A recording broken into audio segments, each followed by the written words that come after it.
That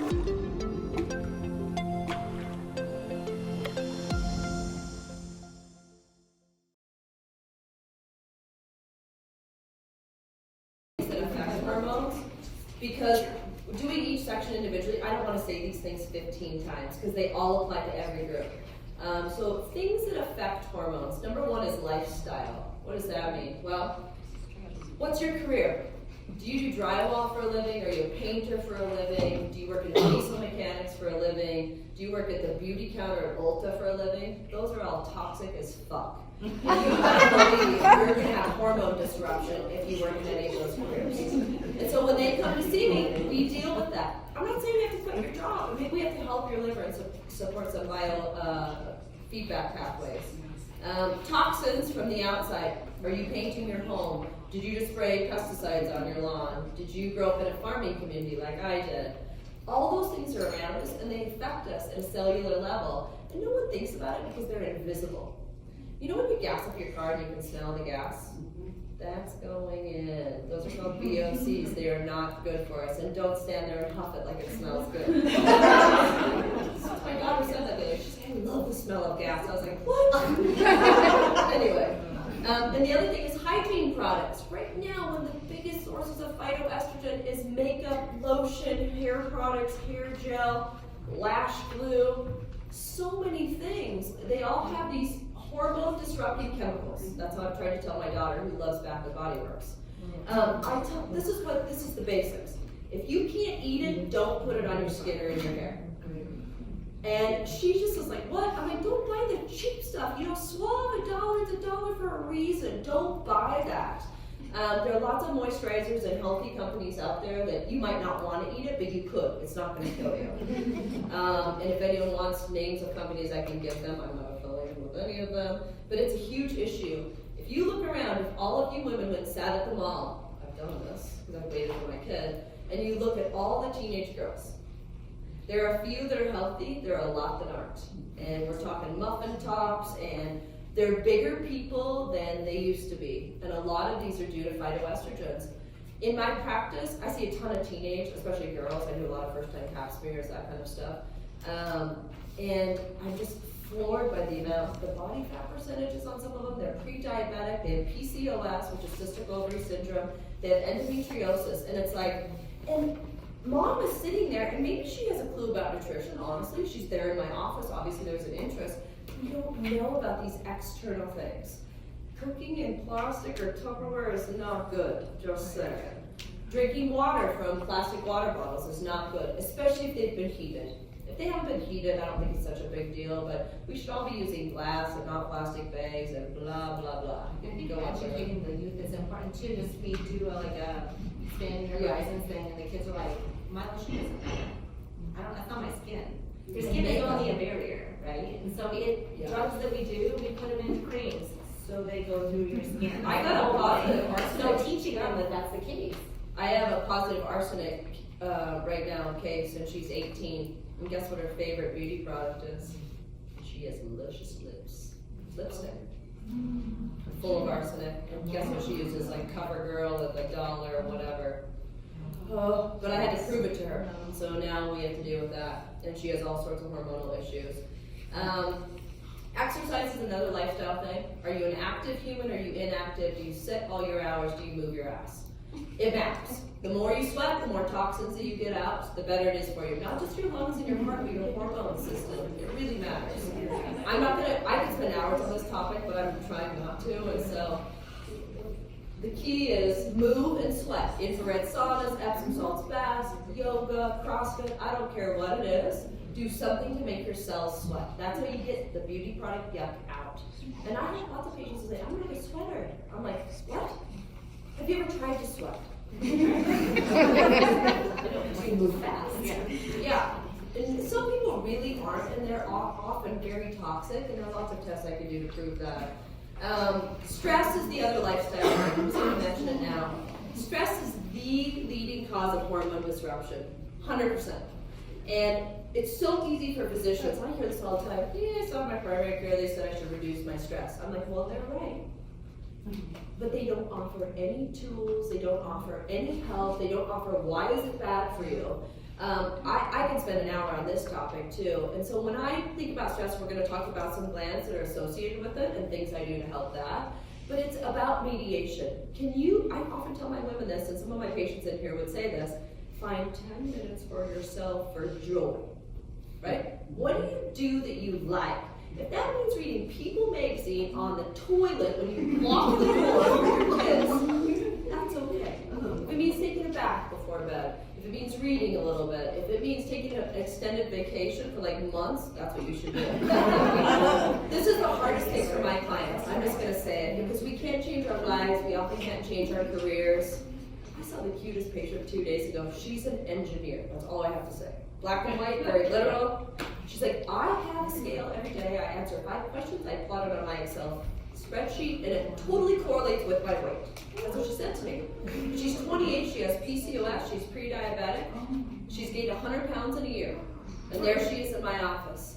And I was like, how do you monitor the Excel spreadsheet? Like, you can answer the questions and you can weigh yourself. What are you doing about it? And she just looked at me with these beautiful blue eyes, like, oh. She goes, well, I don't know, I've just been tracking it. She had no clue. And she's stressed out, and she's gay, and that's a stress. And I'm like, who cares? Do something for you. You know, that'll be an issue. Compliance is also one of my biggest issues. My patients know I've lectured them quite a few times, and every once in a while, it just happened the other day. 3 years down the road, someone will say, oh, Jennifer, you were right. I'm like, oh, really? What was I right about? Yeah. What was I right about? Oh, I should have been eating wheat and eggs and dairy. You're totally right. This isn't for everybody, I want to say. And I lost 30 pounds this year. Oh, and I got divorced, and I've been meditating. It's so interesting. My biggest obstacle to here is compliance. So if you come to me and you want my help and you don't take my advice, there's the front door. And I have said this to patients, why do you pay me? I give you my advice, I tell you what you should do, and you don't listen. And they come every month, honestly, they pay my bills. And I'll tell them that, I'm not afraid to. And they just look at me with this blank stare. Well, like, will you listen? I'm like, yeah, I'm a good listener, I'm pretty good at that. I also think I'm part counselor, like we talked about earlier. And I'm like, but you need to make a change for yourself. I can give you all the progesterone and thyroid and adrenal supplements in the world. Until you make a change in your lifestyle, there's no point. It's a waste of money. And my patients that finally get it is so profound, I can't even tell you. Anyway, okay. At the bottom of your sheet, there's an action, 1, 2, 3, an action plan. So I'm a super action person as well. Like, don't whine about something if you're not going to do something. So we, and that's funny because we didn't even plan this, but that's what I put on the list is like, what are you going to do about your health? If you're listening to something she's saying, you're like, maybe I should meditate, or maybe I should read People on the Toilet. Whatever it is, write it down. Like, try to hold yourself accountable. If you're here with a friend, what are we going to do about it? How can we each help each other to be accountable about that and actually do something about it that's meaningful? Other things that affect hormones is age. Doesn't that make sense? Puberty, menopause, baby making age. Your age matters about your hormones. And a lot of you here, maybe because we're thinking the perimenopause, around 10 years, right? We're thinking about these aging hormones, which we'll talk more about, I promise. I just wanted to mention it. We can't get around aging, right? I wish so, but there is no magic bullet that I know of yet. Genetics is another thing, no magic bullet for. I do some genetic testing, so I know what I'm getting into. Very common to do MTHFR testing and all sorts of stuff with hormone stuff, with depression, with anxiety. You can't fix those things. They're things you're born with, friends, and it's okay, we just deal with them. Did your mom go through menopause at 60? Did she go through menopause at 35? Did she have a hysterectomy at 24? Did she have cysts? Did she have fibroids? I ask all this as part of a health history. It does matter. It doesn't mean you're your mom or even your dad's mom. It just gives us an idea of kind of what's going on. I can speak for me. My daughter's stuff is totally different than my own. Maybe she's taken after the dad's side of the family. I don't really know. But it's just something we can't fix, but we can work on. Medical issues affect hormones. Medications affect hormones. How many times have I heard, I don't love Prozac or Wellbutrin and I have no libido? That's because it affects some of the sex hormones. I mean, it does. And the Prozac might very much help your serotonin, but it's affecting other things. How can we work with it? How can we work around it? Doesn't mean you have to stop taking those medications. Tumors, you have an adrenal tumor, you have a thyroid tumor, often benign, I'm not trying to scare anybody. Pituitary tumors, that can all affect hormones. Cysts and fibroids, this is the most common thing I deal with women in my practice is, oh, I had endometriosis and I've had cysts and I have fibroids, or my mom had, or those are hormonal imbalances that cause that, and now those things cause more hormonal imbalance. Those are the most common things I deal with. Autoimmune diseases. If you tell me you have Crohn's disease or lupus, you better believe I'm going to rule out other glandular autoimmune things, because if you're prone to one, you're prone to more. Hashimoto's thyroid, adrenal issues, and the meds for a lot of those diseases affect the adrenal glands. Infections. This is a huge area of unknown in medicine, and it's growing. If you've had Epstein-Barr, if you've had mono, Lyme's disease, these are just a few that are in the news, right? They can affect your hormones. And I have a lot of patients that have had those viral illnesses that have been plagued for a lifetime with fatigue, anemia, autoimmune disease, you name it. And so those are things I pay attention to too. Weight, someone larger produces different hormones than someone at a healthy weight, and so we deal with it in numerous amounts of ways. And sleep issues. If someone has insomnia, it's the two things that I hate dealing with in my practice, I'll just be really honest. Insomnia, because it's a bitch, and it affects so many things. And the second thing is rashes, because I'm not a dermatologist and I don't like to give steroids to everybody. The next thing that bothers the other things that affect hormones are diet. I could talk an hour on this too, I'm not going to tonight, but if you eat real whole food, that's a step in the right direction. We want to avoid plastics, the phytoestrogens like soy, the soy fake meats, all of that stuff. Should you eat meat? I believe yes. I do put people on a vegan diet sometimes for 3 months to clear up some hormonal issues, and then we start adding fish and some organic grass-fed meat back in. I'm a carnivore, I'm a hunter, I grew up on a ranch, I eat meat. I don't care what people choose, they all philosophical or what have you, we work around it. You have to be really savvy about your diet, and it does affect your hormones. Think about this, what happens if you're anorexic? What happens to the period? It goes away. Oh, does food affect your hormones? Well, my doggone it does. What happens is the cholesterol goes so low that you don't build hormones. The only thing you build hormones from in your body is the cholesterol you put in here. Is cholesterol always equal? Absolutely not. So if they don't eat enough fat, they don't build enough hormones, they lose their period. So your weight matters, your diet matters. Gut health. I can talk about this again for an hour.